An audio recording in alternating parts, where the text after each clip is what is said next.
소재가 어떻게 보면 이제 얼마나 중요한가, 그리고 소재는 언제나 과학기술 내지는 우리 생활에 이렇게 숨어 있다, 그런 취지로 좀 제 나름대로 정리해서 좀 알기 쉽게 한번 같이 공유하도록 하겠습니다. 제가 사실 뒤에 잠깐 말씀드릴 텐데, 최근에 이제 창업에도 좀 관심이 많습니다. 이제 우리나라 요새 최근에 창업이 많이 이제 활성화되고 있는데요. 제가 이제 원래는 이제 소재 연구를 하면서 기존의 어떤 새로운 작은 회사들을 좀 도와주는 일을 꽤 오랫동안 했었거든요. 그러다가 이제 몇 년 전에 창업을 했는데, 이런 과정을 거치면서 제가 이제 가지게 된 의문이, 우리나라는 사실은 이제 한강의 기적을 이룬 그런, 그죠? SK와 같은 그런 큰 세계적인 그런 큰 회사들이 이제 우리 산업을 이끌고 있는데, 보면은 이제 미국 같은 경우도 그렇고요. 근데 전 세계를 리드하는 어떤 큰 회사들 보면 또 어떻게 보면 혁신가들이, 그죠? 어떻게 보면 뭐 창구에서 시작한 그런 회사들도 많잖아요. 그래서 우리나라에서는 좀 그런 일이 벌어지기 과연 어려운 것인가, 뭐 이런 나름대로 이제 벤처들을 도와주다 보니까 고민을 했습니다. 근데 보면은 제가 이제 알게 된 것이, 미국 같은 경우도 사실은 초기에 산업화를 일굴 때는 원래 이제 유럽에서 처음 생겨난 기술을 받아들여 가지고, 그죠? 그래서 그다음 뭐 카네기라든지 락펠러 이런 분들이, 그죠? 근간을 이루었는데, 미국이 이제 선진국이 되면 더 이상 이제 외국에서 가져올 게 없잖아요. 그렇게 되면 자연스럽게 이제 어떤 창업을 통해서 신기술이 육성되는 것 같고요. 우리나라도 이제 그런 정도의 위치가 이제 돼가고 있고, 이제 그런 기술들이 어떻게 보면 좀 너무 사이즈가 커져버리는 회사들이 긴밀하게 신기술에 대응할 수 없는 걸 서로 상호 보완적으로 이렇게 해서 뭔가 산업의 역동성을 좀 높일 수 있지 않을까, 이제 그런 생각을 많이 하고 있습니다. 그래서 창업을 우리가 좀 더 좀 육성해야 되지 않느냐, 개인적으로 그런 생각을 가지고 있고요. 그다음에 이제 제가 소재 연구자인데요. 사실은 원래 공부는 화학공학에서 했습니다. 근데 한 20년 전에 이제 신소재과에 임용이 됐는데, 여기 이제 교수님들 워낙에 석학 분들이신데, 사실 소재에 대해서는 다 친근하시지만 소재의 의미에 대해서는 또 생각할 기회가 좀 없으실 수도 있을 것 같아서, 제가 소재가 뭔지부터 한번 좀 얘기를 시작해 보도록 하겠습니다. 소재가 뭔지 사전적인 의미를 찾아보면은요, 원래 우리가 이제 자연계에 어떤 존재하는 물질이나 물체를 있는 그대로 그냥 바라볼 때는 그냥 물질이나 물체, 뭐 substance나 matter라고 얘기하는데, 그걸 이용해서 우리가 뭔가 활용하려고 하는 순간 이제 그게 소재가 된다, 그렇게 이제 표현을 합니다. 그래서 어떤 분들은 이제 소재라는 말 자체 또는 재료라는 말 자체가 어떻게 보면 공학적인 표현이다라고 얘기를 하는데요. 근데 그럼에도 불구하고 사실은 이제 소재를 다루고 있는 분야는 학문적으로는 상당히 광범위합니다. 그래서 보면은 요새 뭐 고등학교에서도 이제 특히 화학 시간에도 많이 배우고, 그죠? 그래서 이제 고등학교 선생님들하고도 얘기를 해보고 뭐 여러 가지 기회가 많은데요. 특히 이제 소재를 다루는 어떤 화학자들이 많이 보시는 입장 보면은 주로 이제 새로운 물질을 합성하는, 그죠? 그런 쪽에 좀 더 이제 강조가 되어 있는 것 같고요. 그 다음에 이제 물리에 베이스를 둔 분들, 사실 이제 소재를 제가 전공한다고 특히 유럽의 학회에 가서 얘기를 하면은, 그럼 너는 케미스트냐 피지시스트냐 이런 얘기를 많이 합니다. 사실은 그쪽은 이제 그 두 가지 학문을 피지컬 사이언스는 대표적으로 보기 때문에, 그 중에 이제 물리학자가 주로 보는 입장은 어떤 새로운 물성이나, 그죠? 어떤 새로운 구조, 이게 어떻게 보면 예전에 이제 광물을 캐가지고, 그죠? 그 구조부터 규명하던 어떤 메탈러지부터 시작된 그런 개념인 것 같은데, 이제 보편적인 저 같은 공학자가 보기에는 이 모든 것이 이제 중요하고요. 더욱더 이제 또 관심을 갖게 되는 것은 응용인 것 같습니다. 그래서 사실은 뭐 실리콘 같은 경우도 이제 반도체 회로도 만들지만 태양전지도 만들잖아요. 그러니까 똑같이 화학적으로 같은 소재를 하더라도 사실은 새로운 응용을 찾으면 그게 또 신물질이라고 볼 수가 있거든요. 그래서 신소재라는 의미가 상당히 광범위하다, 그런 걸 제가 한번 좀 강조하고 싶습니다. 그리고 이제 또 소재 연구하시는 분들이 소재의 중요성을 얘기할 때 맨날 써먹는 사실은 그런 얘기인데, 뭐 이제 인류 역사를 심지어는 소재로 구분한다 이런 거고요. 근데 이제 어떤 분들은 이렇게 얘기하면, 아니 남아 있는 게 저밖에 없으니까 그렇게 구분할 수밖에 없는 거 아니냐라고 얘기를 하시는데, 또 한편으로는 실제로 예전에 예를 들어서 그죠? 돌만 쓰다가 이제 금속이 나오게 됨으로써 금속을 사용하게 된 그죠? 그쪽 분들이 훨씬 이제 뭐 그죠? 전쟁을 해도 이기게 되고, 어떻게 보면 소재가 어떻게 보면 인간 생활의 중요한 요소라는 것은 누구나도 공감할 수 있지 않은가라고 이제 볼 수가 있고요. 과거에는 사실은 과학기술의 발전이 느렸기 때문에 어떤 새로운 소재가 나오면 상당히 오랫동안 이렇게 도미넌트한 그런 게 가능했는데, 최근에 올수록 이제 워낙 많은 다양한 신소재가 나오기 때문에 사실은 소재 간의 경쟁도 아주 치열한 그런 게 현실이 아닌가, 그렇게 생각이 됩니다. 그리고 이제 요새 많이 얘기하는 뭐 제가 이제 포스트 AI도 얘기하지만 뭐 4차 산업혁명, 그 기존의 산업혁명도 사실은 소재가 많이 그 안에 그 핵심적인 요소로 숨어 있습니다. 보면은 뭐 증기기관도 이제 철강 산업, 그죠? 철강 기술이 발전했기 때문에 가능했고, 2차 산업혁명이 되면서 이제 새로운 플라스틱과 같은 소재들이 활성화됐고요. 그다음 3차 산업혁명의 경우에 반도체인데, 반도체도 도체, 반도체, 이게 원래 소재를 지칭하는 표현이죠, 전기적인 성질을. 그래서 사실은 산업혁명에도 그 패러다임의 변화에 근본적으로 소재 혁신이 깔려 있다, 이런 것도 말씀드릴 수가 있고요. 그 다음에 이제 4차 산업혁명의 경우는 어떤지 한번 좀 보기로 하겠습니다.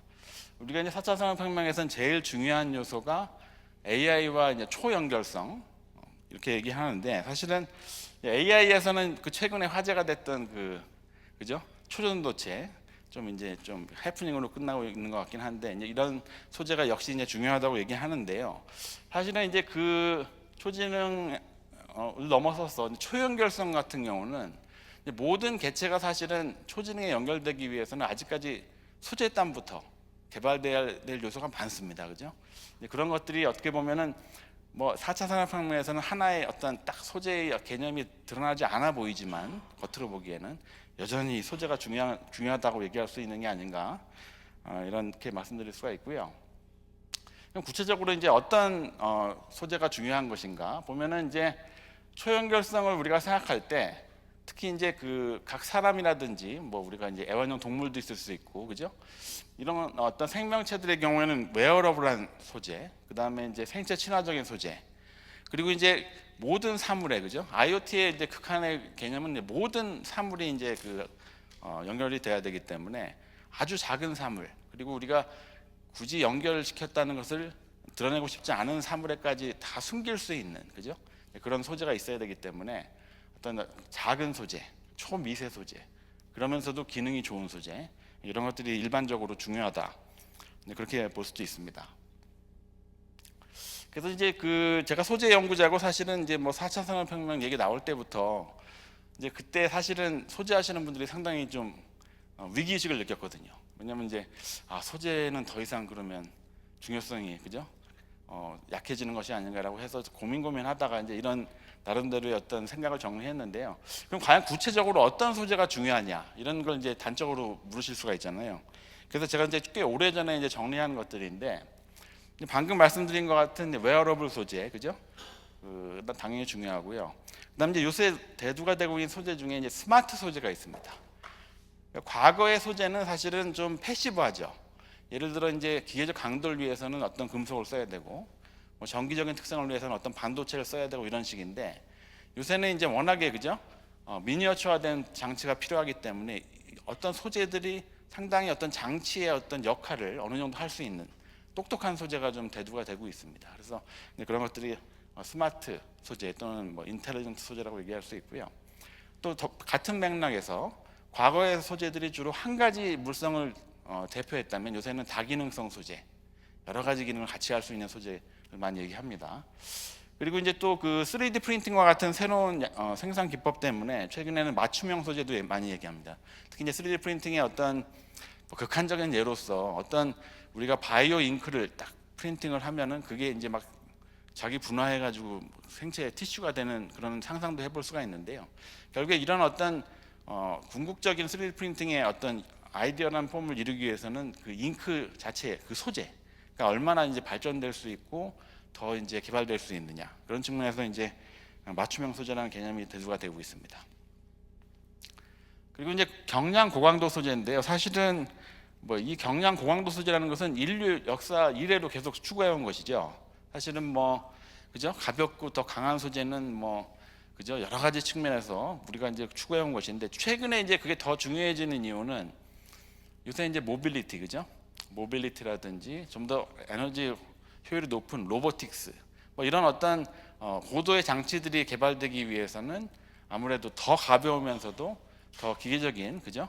그 강도가 높은 소재가 필요하다는 것이 상당히 좀 공감대가 모든 산업 분야에서 있다고 볼 수가 있습니다. 그리고 생체 적합성은 당연히, 그죠? 뭐 생체에 부착할 수 있는 이제 그런 장치가 중요하기 때문이라고 볼 수가 있고요. 근데 그런 취지에서 이제 여러 가지 소재들이 있지만, 이제 저희가 이제 어떤 소재에 관심을 두고 있는지 지금부터 좀 설명을 드리겠습니다. 방금 이제 박지훈 교수님도 이제 이 다양한 2차원 소재 말씀을 해주셨고요. 저도 이제 그 교수가 돼서부터 뭐 탄소 물질, 워낙에 이제 소재에서는 오랫동안 화두였고, 특히 이제 그 나노 기술력에 태동된 것이 알고 보면 플러렌의 발견에 상당히 좀, 그죠? 큰 모티프를 얻었다고 얘기를 하는데, 어떻게 보면 나노 기술 시대의 이제 대표적인 스타 머티리얼이고요. 그 보시면 이제 플러렌과 같은 물질은 이제 제로 디멘셔널이라고 얘기하고, 탄소 나노튜브는 원 디멘셔널, 그 다음에 그래핀은 투 디멘셔널이라고 하는데, 보면 이제 그 이전에 탄소가 가지고 있던 어떤 물성을 뛰어넘는, 그리고 특히 이제 정기적 특성이라든지 뭐 기계적 물성은 이론적인 어떤 물성에 접근하는 이제 그런 물성을 보이면서 이제 과학계의 큰 화두가 되어 오고 있습니다.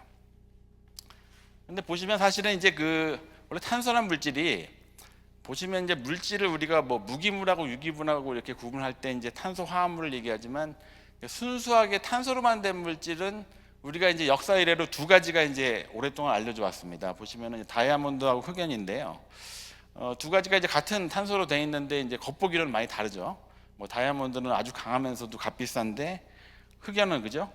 연필심에 쓰일 정도로 아주 그 흔하고 값싸고. 근데 보시면은 재밌는 게, 흑연은 전기가 통하죠. 근데 다이아몬드는 열만 잘 통합니다. 그래서 보면은 이제 어떤 물성에 같은 원소로 되어 있음에도 어떤 차이가 있고요. 사실은 아까 앞에 말씀드린 그런 새로운 탄소 물질은 이 흑연계 물질에 전부 기반하고 있다, 이렇게 볼 수가 있고, 사실은 이제 그 탄소들이 sp2 하이브리드 본딩이라고 그래서, 그죠? 벌집 모양으로 되어 있으면서 하나의 전자가 이제 p 오비탈에 남아 있잖아요. 이제 그것이 이제 돌아다니면서 전기적인 활성을 이제 보일 수 있는 그런 차이를 가지고 있습니다. 저희가 이제 그 제가 원래 그 공부를 화공에서 했기 때문에, 이제 제가 재료과에 와가지고 이제 화공과 재료가 같은 건물에도 있음에도 어떤 차이가 있는지를 많이 이제 그 고민하고 이제 이해를 해왔는데, 저 같은 경우에는 화공을 공부한 사람은 본질적으로 공정에 좀 초점을 맞추는 버릇이 있는 것 같습니다. 그래서 이제 저는 저런 재료를 보면서도 저걸 어떻게 이제 새로운 공정으로 밸류를 높일까, 이제 저도 모르게 그렇게 생각을 했던 것 같아요. 그래서 이제 처음에는 뭐 복합 소재도 만들고 이런 걸 하다가, 그 단순하게 그냥 썩는 게 아니라, 한마디로 막 썩는 게 아니라 저걸 어떻게 좀 조직화할 수 있으면 좋지 않을까. 그래서 보시는 바와 같이 뭐 탄소 나노튜브나 그래핀을, 아까 이제 박지훈 교수님은 2차원을 많이 강조하셨는데 저는 3차원으로 이렇게 조직화하는 걸 이제 많이 시도를 했고요. 처음에 이제 시작한 동기는, 원래 이런 어떤 나노 스케일의 조립이 원래 생체 분자나 이제 고분자에서는 많이 이제 연구가 되고 있는데, 대부분 뭐 수소 결합이나 아니면 소수성 결합, 아니면 뭐 이런 아주 스페시픽한 어떤 그 케미컬 바인딩이 필요하거든요. 사실은 특별한 펑셔널 그룹이 필요하고. 근데 이 흑연성 탄소는 한마디로 그런 면에서는 그냥 균일한 탄소로밖에 안 돼 있는 이런 형태잖아요. 그래서 어떻게 보면 고전적인 셀프 어셈블리나 이런 몰레큘 어셈블리에서는 제일 챌린징한 물질이라고 볼 수 있지 않느냐. 나름대로 이제 그렇게 생각해서 이제 한번, 그래도 그러니까 한번 해보자. 처음에는 이제 그런 식으로 막연하게 좀 시작을 했었습니다. 근데 이제 연구를 하다 보니까 꽤 결과들을 얻었고요. 근데 그럼에도 불구하고 왜 하냐, 이거에 대해서 나름대로 이제 그 뭔가 이걸, 그죠? 정당화할 많은 고민하다가 이제 써먹는 것이 바로 이것입니다. 우리 그 전래에, 그죠? 구슬이 서말이라도 깨어야 보배다. 보시면은 이제, 그죠? 여기 돌멩이들은, 시커먼 돌멩이들은 하나하나 떨어져 있을 때는 이제 아주 밸류가 없음에도 되게 꿰놓으면은 이제 목걸이가 되는데요. 앞에서 보여드린 것과 같이 저 그 아주 그 우수한 물성을 보이는 물질들이 우리가 원하는 형태로 조직화까지 된다면 그 가치가 더욱더 커지지 않을까라는 것이 이제 기본적인 생각이라고 볼 수가 있고요. 저희가 이제 운 좋게도 탄소 나노튜브 때부터 이제 조직화를 좀 시작했는데, 2차원 물질의 경우는 이제 그 루오프 교수라고 현재 그 유니스트 와 계시는 IBS 단장님을 본인이 그분이 이제 그 그래핀 옥사이드 연구를 아주 초기에 했을 때 어떻게 만날 기회가 돼가지고 그 물질을 상당히 그 빨리 연구를 하게 됐습니다. 근데 그분이랑 뭐 인연이 닿아가지고 상당히 그 당시에 나름대로 저희가 폴리머에서 쓰던 기술을 좀 활용해가지고 이렇게 이제 그래핀을 3차원적으로 큰 매크로포로스한 마이크론 스케일의 포러스 구조를 만드는 걸 한 바가 있는데, 지금 따지고 보니까 이게 2차원 물질을 가지고는 처음으로 3차원 구조를 만든 그런 결과로 보여집니다. 이제 뭐 좀 더 찾아보면 있을지 모르겠는데, 이제 제가 지금까지 본 바로는 그래서 좀 뭐 막연하게 시작한 연구가 좀 그래도 좀 어떤 최초 성과에 가치가 좀 있지 않나, 그래서 좀 나름대로 이제 좀 보람을 느끼고 있고요. 그리고 이제 다음 것이 좀 동영상을 좀 이것은 아까 이제 그 박지훈 교수님도 비슷한 얘기를 하셨는데, 저희도 이제 저는 재료공학자다 보고 또 공학자다 보니까 그 웰 디파인된 구조보다는 쉽게 만들 수 있는 저런 2차원 물질, 가능하면 값싸게, 저게 이제 정형적이지도 않고 크기도 균일하지 않은데 저걸 어떻게 좀 잘 조립할 수 있지 않을까, 오히려 이제 그런 식으로 많이 생각을 했습니다, 실용적으로.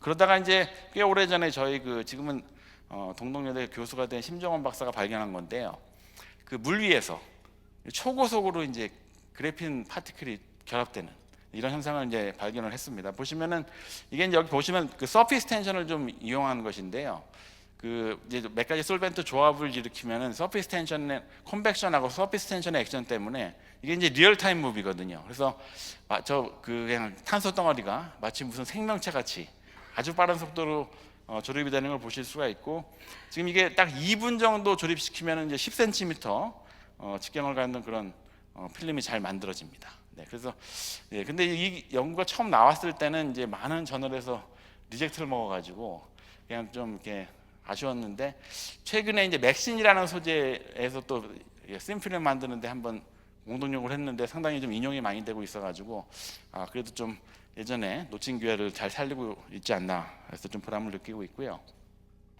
그다음에 여기까지 이제 나노 물질을 조립하는, 특히 2차원 물질 조립하는 걸 말씀드렸는데, 그러니까 어떤 저희가 생각하기에 어떤 소재를 하더라도 그게 실용화되기 위해서는 일단 형태를, 우리가 원하는 형태를 만들어야 되고, 그 다음에는 이제 물성을 우리가 원하는 형태로 최적화를 해야 되거든요.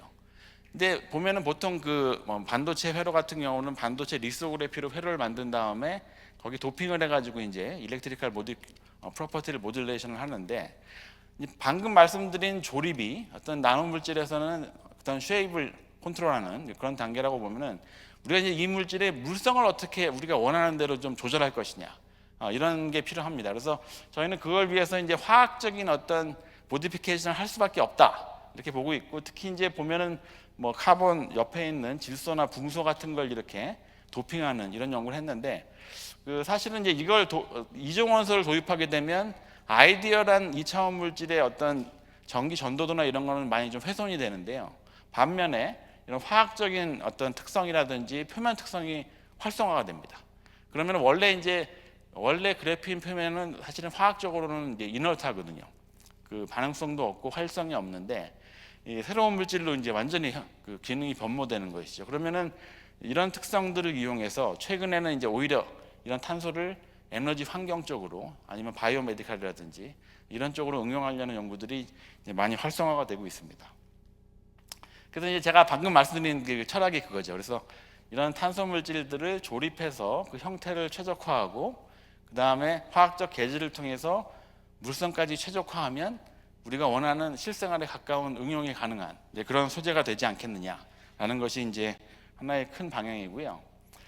그런 취지에서 이제 그래핀 같은 경우에는 원래 그래핀 자체의 물성이 워낙 우수한데, 사실은 이 어떤 구조 자체의 어떤 이너트한 특성과 층간의 결합력이 강하기 때문에 우리가 이제 어떤 현실성 있는 가공이 힘들죠.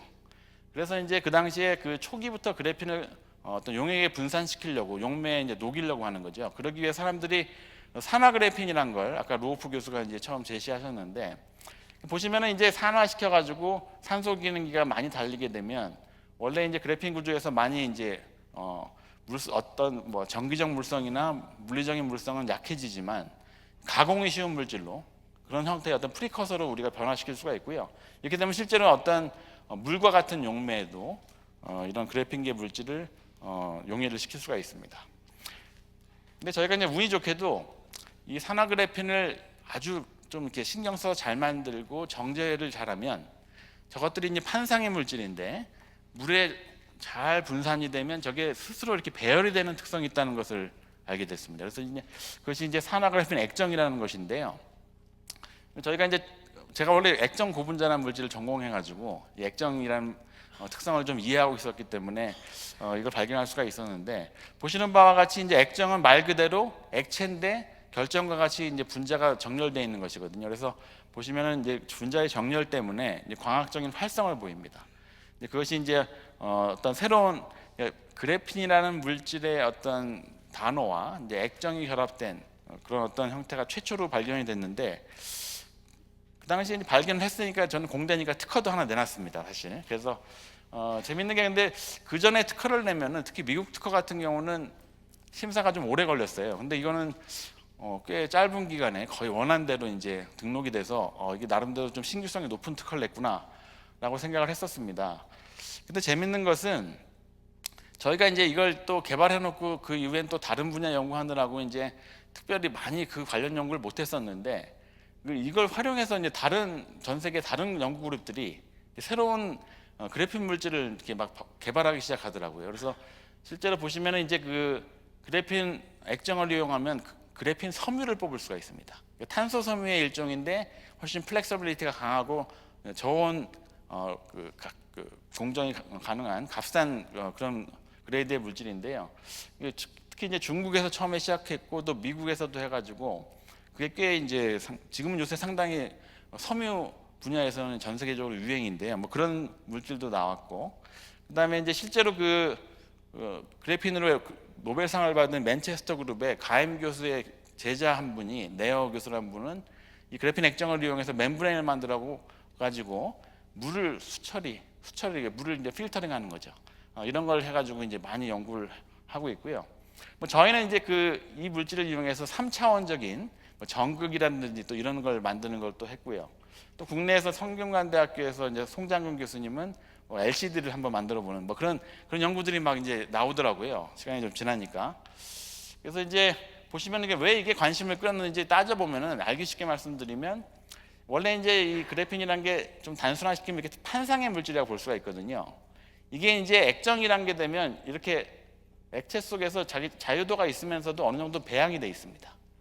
이게 이제 원래 완전히 저농도일 때는 이제 다 띄엄띄엄 떨어져서 자기 마음대로 오리엔테이션 돼 있을 텐데, 이런 액정이 되면은 좋은 게, 여기서 이 상태에서 뭔가 필름을 만들고 파이버를 만들면은 그래핀들이 잘 이렇게 레이어 스태킹된 형태가 되죠. 그러니까 아무리 이제 그래핀 한 층이 물성이 좋아도 이게 이렇게 잘 배열돼야지 우리가 거시적인 세계에서 그 물성을 우리가 실제로 활용할 수가 있거든요. 그래서 이제 그런 어떤 분자 간의 어떤 배열을 우리가 유도할 수 있다는 것이 액정상의 중요한 특성이다라고 이제 말씀드릴 수가 있습니다. 그리고 중요한 것은요, 이 액정이 될 때는 이 산화그래핀이라는 물질이 전부 다 물에서 이제 단층으로 100% 단층으로 뜯어집니다. 원래 산화시키기 전에 그래핀은 자꾸 자기들끼리 뭉치는데, 근데 요새 이제 원래 학문적인 의미에서 그래핀은 원래 ENE가 붙으려면 모노레이어여야만 되는 거거든요. 근데 이제 실제로 그게 산업적으로는 그렇게 대량 생산하는 게 힘들죠. 그러다 보니까 전 세계 이제 연구자들이 모여서 협의한 내용이 뭐냐? 우리가 한 층짜리만 부르면 너무 그래핀을 산업화하는 게 힘들다. 한 10층까지는 우리가 그래도 그래핀의 특성을 활용할 수 있다가 보니까 10층까지는 멀티레이어 그래핀이라고 부르자. 그리고 대신에 10층이 넘어가면 GMP, 그래핀이 적층된 그냥 나노 입자다, 이렇게 부르자. 이렇게 이제 사람들이 ISO에서 약속을 해버렸어요. 근데 사람들이 최근에 이제 그래핀을 많이 대량 생산한다고 하는데, 대부분 그냥 물리적으로 막 솔루션 공정으로 물리적으로 깨는 식이 대부분이거든요. 그러면 아무리 어떻게 해도 이렇게 될 수가 없습니다. 왜냐하면 순간적으로 분리가 됐다고 다시 붙어버리거든요. 근데 저희가 이제 알게 된 것이, 저희가 발견한 이 산화그래핀 액정 단층짜리를 잘 화학적으로 환원하면 이 상태에 해당하는 그래핀이 대량 생산이 되는 거죠. 그래가지고 실제로 이제 그 특허의 가치를 살려보려고 저희가 뭐 관련된 회사들도 도와주고 했는데 이게 신소재가 상업화되는 게 쉽지가 않더라고요. 그래서 일단은 우리 특허 가지고 이제 교원 창업을 해가지고 컨설팅 회사를 하나 차렸는데 컨설팅 회사 하나 있다고 또 산업화가 되는 게 아니다 보니까 저희 이제 특허를 본인들은 모르면서도 침해하고 있는 회사들이 이렇게 있었죠. 그런 회사 중에 이제 기술력이 좋은 회사를 이렇게 그래핀올인데 같이 이제 협력을 하면서 이걸 같이 한번 좀 제품화 시켜보자 이런 걸 시작을 했고요. 재밌는 것이 이제 그래핀은 아주 강하고 그죠? 절대로 이제 그 다이아몬드만큼 강한 2차원 물질인 반대 반해서 산화그래핀은요 물에 분산, 물에 녹습니다. 그리고 생체 적합성 특성이 있고요, 생분해가 됩니다. 그래서 원래 초기에는 이 산화그래핀의 이런 특성이 오히려 약점이라고 생각이 되는데 요새 와서는 이제 새롭게 어떤 새로운 밸류로 사람들이 이제 활용하려고 하고 있고요. 이제 그런 특성을 여러 가지 장점이 있는 걸 활용해서 저희가 뭐 다양한 기술을 개발을 해왔는데 최근에 이제 시장에 완전히 나온 게 있습니다. 이게 이제 그래핀 칫솔인데요. 칫솔을 잘 만드는 칫솔모를 우리나라에서 제일 잘 만들고 세계에서 두 번째로 잘 만드는 회사에서 이 그래핀을 활용해 보고 싶다고 그래가지고 이제 같이 한 건데 이 칫솔모에다가 소량의 산화그래핀을 함유시키면 그 내부에 코팅하는 게 아니라 내부 함유하는 건데 이게 항균 특성이 있는 칫솔이 됩니다. 그래서 칫솔 보면 이렇게 습한 데서 오래 방치할 수가 있잖아요. 그리고 이제 그래핀을 적게 넣어줘도 탄성이 좋아지는 거죠. 그래서 미세몬데도 이제 잘 닦이고 그 다음에 좀 이게 좀 위생적으로 좀 더 우리가 안심할 수 있는 그런 칫솔이라고 이제 출시가 됐고요. 보시면 이 회사가 공을 많이 들여가지고 색깔도 그렇고 손잡이는 또 육각형 구조로 되어 있습니다. 그래가지고 이제 좀 한 네 달 정도 됐죠. 그 홈쇼핑에서 팔기 시작해가지고 벌써 한 200만 개 이상 팔렸다고 합니다. 그래서 근데 워낙에 그래핀에 들어간 양이 적어가지고 저희 회사의 큰 아직은 그렇지 않는데 하여간 근데 제가 오늘 보니까 말씀만 드리고 이제 그 실물을 못 보여드려서 아쉬운데요. 제가 좀 저희 그쪽 회사에 잘 얘기해가지고 우리 학생 회원님들한테는 한 세트씩 꼭 한번 이렇게 좀 증정하도록 잘 얘기해 보도록 하겠습니다. 이런 거는 이제 좀 의외의 분야고요. 사실은 이걸 하게 된 것도 저희가 이제 우리가 스포츠 의류나 이런 섬유에다가 이제 항균 특성이 있는 그래핀을 한 1년 넘게 시도하고 있거든요. 이건 도레이하고 뭐 효성 이런 데하고 하고 있는데 이게 이제 워낙 막 매달 100톤씩 뽑아야 되는데요. 거기랑 성공하면 이런 정도 스케일이다 보니까 이게 기초 기술이 있어도 개발하는데 너무 오래 걸립니다. 그래가지고 그러던 와중에 칫솔은 좀 두껍다 보니까 좀 빨리 결과가 나온 거고요. 하여간 항균 특성이 있는 뭐 베개, 의류 이런 것이 가능하고 그런데 더 이제 중요한 것은 사실은 소량의 그래핀을 잘 넣어주면요 금속들의 특성을 향상시킬 수가 있습니다. 예를 들어서 뭐 그 반도체라든지 우리가 절삭 공구를 만드는 초경합금 그렇게 강한 물질에다가도 그렇고 이렇게 경량합금 중에 마그네슘이 강한 경량합금인데 여기다가도 극소량의 화학적으로 개질된 그래핀을 넣어주면 강도도 올라가면서 연성이 증가하는 그런 특성이 이제 발견이 되고 있거든요. 사실은 이런 특성은 상당히 좀 큰 포텐셜을 가지고 있지 않나 이렇게 생각을 하고 있고요. 또 최근에 이제 좀 미래형 기술을 굳이 말씀드린다면 최근에 이제 인공 근육을 발표했는데 원래 이제 그 액정 탄성체 중에 온도를 올리면은 재빨리 수축하는 그런 이제 근육 물질이 있었는데 여기다가 이제 그래핀을 넣어주게 되면 원래 온도를 올려줘야만 이 근육이 구동하는데 원래는 그랬는데 빛을 주면은 그래핀이 빛을 받아서 열로 발열을 해가지고 리모트 컨트롤이 가능한 그런 근육이 됩니다. 재밌는 게 인공 근육 분야는 뭐 저보다 이 분야의 전문가도 많이 계신데요.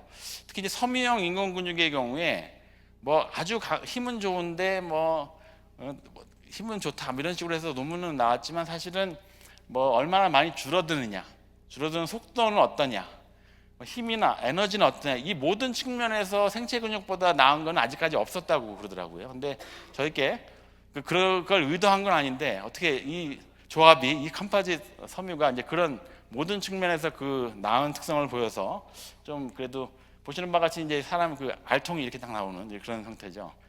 표지로도 좀 소개가 됐습니다. 다음 페이지에 이제 그 실제 동영상들인데요. 하나씩 좀 플레이해 주시면 좋겠습니다. 이거는 이제 원래 저희 근육 소매가 되게 얇거든요. 그래서 이게 한 1000개 정도 해가지고 다발을 만들었는데 이게 1kg 아령을 들어올리는 그런 영상이고요. 오른쪽 것은 이거는 한 가닥 한 가닥 얇은, 그러니까 되게 작은 손입니다. 이게 큰 손은 아니고요. 거기다가 한 가닥 한 가닥씩 해가지고 레이저를 쬐면은 아주 빠르게 이렇게 반응하는 것을 보실 수가 있습니다. 이 밑에 게 재밌는 건데요. 이거는 그 섬유 딱 2가닥으로 만들었습니다. 그래서 레이저를 스캔하면은 이쪽 거가 먼저 구동하고 다음 게 구동하면서 이게 벌레가 기어가죠. 근데 제가 이제 이걸 김윤호 박사라고 지금 칼텍에 포닥하에 있는 친구가 이제 했는데 이 친구가 인공근육이 된다고 그래서 그럼 농담 비슷하게 제가 그럼 어디 그 벌레라도 잡아와가지고 인공 벌레 같은 거 만들어서 한번 경주시켜봐라 그랬죠. 그때 실제로 이 친구가 벌레를 잡아와서 경주를 시켰어요. 논문에 피겨 보시면은 그 벌레가 기어가는 게 있습니다, 같이. 근데 그 운동하는 속도가 3배가 빠른 거죠, 우리 인공 벌레가. 그래서 원래는 그게 얼마나 이게 가치가 있는 연구인지 몰랐다가 그걸 보고 나서야 제가 이제 좀 깨달아가지고 그 다음부터 좀 심혈을 기울여서 같이 연구를 했었습니다. 그리고 이게 섬유 형태이기 때문에 보시는 바와 같이 그 직물이 찢어진 데다가 이렇게 바느질 해가지고 깰 수가 있고요. 여기다가 레이저를 쬐면은 이렇게, 그죠? 이렇게 되는 걸 볼 수가 있고, 더 나아가서는 예를 들어서 패브릭 형태로 이걸 짜가지고 뭐 이렇게 기어다니는 패브릭을 만든다든지 뭐 이제 그런 걸 좀 앞으로 해보려고, 아니면 이런 손을 좀 크게 만들어가지고 피아노를 치게 한다든지 뭐 그런 걸 좀 생각을 하고 있는데, 근데 또 어떤 분들은 좀 요새 골프 비거리가 좀 떨어지고 있는데 빨리 좀 개발해달라고 하시는 분들도 있고 그렇습니다. 네. 지금 시간이 많이 좀 지체가 됐는데요. 빨리 진행하도록 하겠습니다. 저희가 이제 또 운 좋게 탄소를 연구하다가 알게 된 것이, 탄소 나노튜브 물질을 합성하다가 질소를 어떻게 함유했더니 어느 날 약간 전기적 특성이 이렇게 좀 트랜지션하는 걸 발견을 했거든요.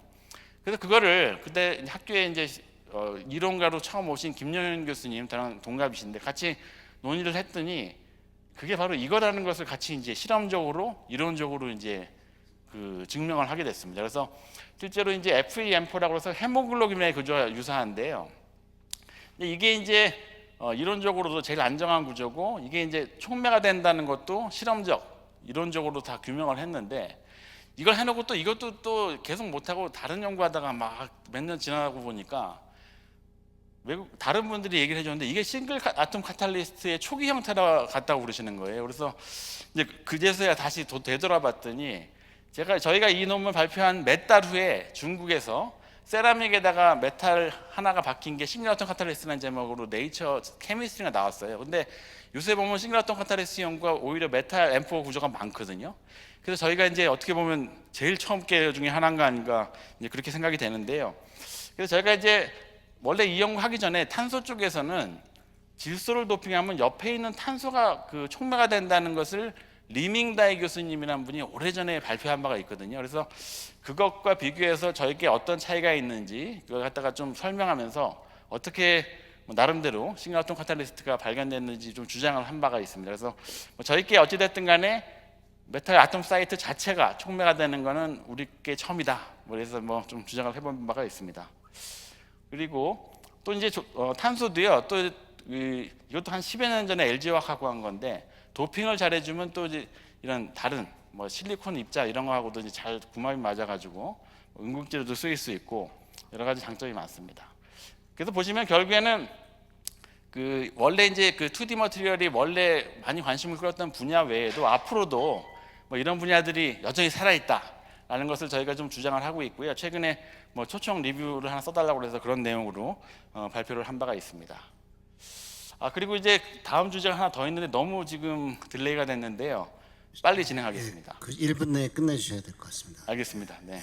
그거는 이제 저희가 원래 이 탄소 말고, 제가 원래 전공은 이제 플라스틱 폴리머인데, 폴리머 중에 스스로 이렇게 나노 패턴을 형성하는 물질이 있거든요. 그래서 이거를 원래 이제 제가 미국에서 포닥으로 있을 때 이렇게 온라인 시켜가지고 리소그래피 하는 그런 연구를 했었습니다. 그게 지금도 사실은 EUV 리소그래피하고 융합돼가지고 어떻게 쓰일 수 있지 않느냐 이런 식으로 반도체 로드맵에서 연구가 되고 있는데, 문제는 이제 이렇게 패턴을 정렬하고 하는 거는 이제 디바이스까지 쓰이려면은 한 실험실에서 할 수 있는 연구의 수준이 아니거든요. 그래서 근데 어찌됐든 이게 뭐 저희가 초기부터 한 연구니까 이걸 더 해보려고 고민하다가 애초에 이걸 어떻게 활용해 볼까. 최근에 이제 그래서 연구를 한 것이 저걸 한마디로 나노 지문으로 쓰자는 거죠. 요새 뭐 이제 그 보안이 하도 뭐 많이 이슈가 있는데 뭐 소프트웨어 기반의 보안도 있지만 퍼프라고 그래가지고 물리적인 성질에 기반한 보안이 있거든요. 그래서 모든 사물에 저걸 숨겨놓자. 뭐 바코드 같이 이제 그런 건데 저희가 이제 이런 거를 그 나노 크기의 미세한 지문 같이 활용해서 재밌는 게 이제 개미에다가도 붙였습니다. 여기다가 그리고 이제 박테리아에까지 심지어 붙였죠. 그래서 뭐 소인국의 나노 지문이다. 뭐 이런 식으로 해가지고 좀 퍼플한 어떤 새로운 보안 분야, 물리적 성질에 기반한 이런 연구도 최근에 발표한 바가 있고요. 그래서 이런 나노 패터닝 분야가 이제 IoT, 좀 더 다양한 IoT 분야에도 좀 전망이 좋지 않나 그런 시각을 가지고 연구를 하고 있습니다. 네, 그래서 사실은 이제 마지막으로 이제 슬라이드인데요. 제가 이제 그 최근에 나노융합 연구소장을 하이스에서 맡았는데 저희 나노융합 연구소의 새로운 방향이 어떻게 보면 AI가 어저께 많이 이제 그 관심을 끌고 말씀해 주셨는데 인간의 지능은 인공적으로 구현이 됐지만 그 외의 기능들은 아직까지 그죠?